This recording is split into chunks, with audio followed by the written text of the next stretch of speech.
Yo, what's good, Marvin Garden enthusiasts? Today we got the most horrific things that happened on Friday the 13th. So Friday the 13th, it happened like a week ago, last Friday. So I'm a bit late on this shit, but it's Scary Video Friday, so we're gonna check it out. Let's get it. What's next? Friday the 13th has long been considered a date cursed with bad luck. It's largely been a date that people look at as an excuse to do scary-themed activities like binging scary movies. I didn't do no shit on Friday the 13th. This is the first year since 2017. I didn't do no shit on Friday the 13th, I ain't gonna lie. Friday the 13th falls in October. So for this video, we're looking at some of the most terrifying events that have actually taken place on the notorious day of bad luck. This is real? Wait, hold on. With the Titanic sank on Friday the 13th? What the fuck? Luck. What? Tupac Shakur, better known as his stage name simply as Tupac, was an American rapper widely considered to be one of the most influential and successful rappers of all time. Tupac was arguably responsible for some... Ambitions as a rider. Nah, bro, this dude is the GOAT, man. I can't even lie to you, bro. Like, Tupac is one of my favorite rappers, man. Like, this is off topic, but that album, All Eyes on Me, like, there's very few albums that I like every song. That album is it. I like every song on the fucking album. And that's rare for me. Damn, man. Legend lost, man. And way too young at that, bro. Some of the most memorable rap verses in history. And while much of his notoriety came about after his shocking death in the mid-1990s, he's still remembered and talked about today. On the night of September 7th, 1996, Tupac was in Las Vegas celebrating his business partner's birthday. And one night while there, he attended the Bruce Seldon vs. Mike Tyson boxing match with Suge Knight at the MGM Grand. Later that night at about 11:15 p.m., while at a stoplight, a white four-door Cadillac sedan pulled up to the passenger side of Tupac's vehicle, and an occupant rapidly fired into the car. He was hit 4 times, once in the arm, once in the thigh, and twice in the chest, with one bullet entering his right lung. Fuck, man. Tupac succumbed to his injuries 6 days later on September 13th, Bro, which was... I got a question. Is that dude... What the fuck's his name? Who's that motherfucker that killed Tupac? Like, that they caught? Is that the real dude? Or is that... Because Suge Knight said it's someone else. I don't know, bro. I don't fucking know. I don't know. Makes me think that Suge Knight had something to do with it. I don't fucking know. The Friday. The case went unresolved, with people suspecting his friend Suge Knight and even rapper Biggie Smalls of the murder.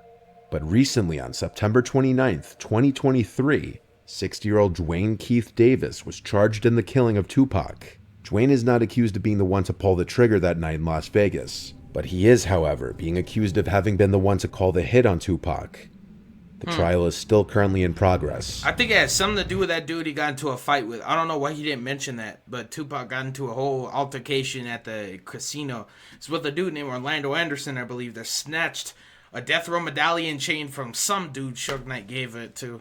I think Puff had to put him up to it or some shit. Orlando Anderson snatched the chain, and someone told Tupac to go jump this motherfucker, and he did. Start fighting. You can't just jump a Crip member, man. Like, I can't even lie. I think that has something to do with it. A big part of what happened.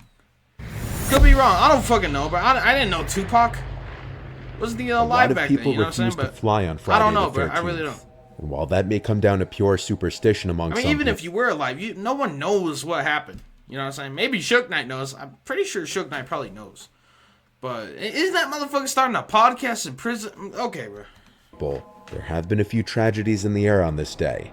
Oh, hell no. In October 1972, on Friday the 13th, a plane heading to Chile was forced to crash land in the Andes Mountains. The flight was carrying 45 passengers and crew, including 19 members of the Old Christians Club rugby union team, along with their families, supporters, and friends. 3 crew members and 9 passengers died immediately. Several more died soon afterward due to the frigid temperatures and the severity of their injuries. Survivors of the crash hid in the wreckage for warmth and were eventually forced to cannibalize and eat deceased passengers to survive. Oh my god, A rescue team was sent out, but the mission was called off after 10 days.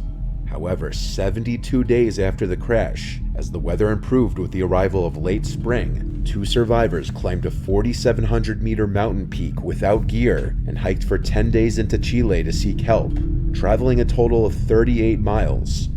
The two men were able to alert authorities that there were still 16 survivors trapped in the mountains, leading to their rescue. But believe it or not, on the exact same Friday the 13th as this plane crash, the same exact date, was another plane crash that killed all 164 passengers and 10 flight crew. What the fuck? It was Aeroflot 217. The plane needed to land due to horrible weather conditions, but crashed upon landing in Russia just 3 miles away from the runway. Oh, hell no, The exact cause of the crash could not be determined. That's why I hate planes, bro. And I ain't flying on no Friday the 13th, cuz I'm staying right here in this motherfucker. But it's speculated that it was largely to do with simply human error. Casualty-wise, it is one of the worst plane crashes in history. While these incidents are incredibly rare, perhaps there is a reason flights are cheaper on Friday the 13th. If you're not superstitious, perhaps it may be Hey, my boy got a Blackhawks. Flights are cheaper on Friday the 13th. I don't know how I noticed that. Look at this. My boy got a Blackhawks jersey on. Hey, shout out to bro. Superstitious, perhaps it may be worth it. But now we move from the sky to the sea, looking at the Costa Concordia disaster. On Friday the 13th, January 2012, the 8-year-old Costa Cruises ship Costa Concordia just left Civitavecchia, Italy at approximately 7:18 p.m. Wait, when? Sea, looking at the Costa Concordia Did you disaster. say a year? On Friday the 13th, January 2012, Oh, okay. approached Giglio Island. Several hours later, it deviated from its standard course. I like years. Moving closer to the small Tuscan island for a maritime salute, which included the cruise ship sounding its horn to show off to onlookers on the land. The Concordia had performed several in the past, but the area was known for rock outcroppings. Oh, hell no. It's the Such a Titanic all formation over was again? noticed in the ship's path. Francesco Schettino, the captain, ordered a change in course, but allegedly, due to language issues, the Indonesian helmsman steered the boat in the opposite direction. It took a little over 10 seconds to correct the maneuver, and the boat's bow ultimately swung clear, but the stern collided with the reef at approximately 9:45 p.m. The damage had been done. The Concordia's port side had suffered a 174-foot tear. This caused the ship to list and then partially sink, landing unevenly on an underwater ledge. Although a 6-hour rescue effort brought most of the passengers ashore, 33 people died, 27 passengers, 5 crew, and later a member of the salvage team. An investigation focused on the shortcomings in the procedures followed by the Concordia's crew and the actions of the captain, Francesco, who left the ship prematurely, leaving behind about 300 passengers on board the sinking ship, most of whom were rescued by helicopters or motorboats in the area. Schettino was found guilty of manslaughter and sentenced to 16 years in prison. Damn. Despite receiving criticism, Costa Cruises and its parent company Carnival Corporation didn't face criminal charges. The total cost of the disaster, including victims' compensation, refloating, towing, and scrapping costs, is estimated at $2 billion, more than 3 times the ship's original $612 million construction cost. Damn. The cruise line offered compensation to passengers to pay for all damages, including the value of the cruise. Only 1/3 of the survivors took the offer. This remains the biggest modern cruise ship catastrophe. I'm taking that. David Anthony McGreevy was born in Southport, England in 1951 to Bella and Thomas McGreevy. David was the second oldest of 6 children. Since David's father was a sergeant in the British Army, a lot of his childhood was spent moving from one army base to another. This could mean that one year he was being educated in an army school in England, the next in Germany.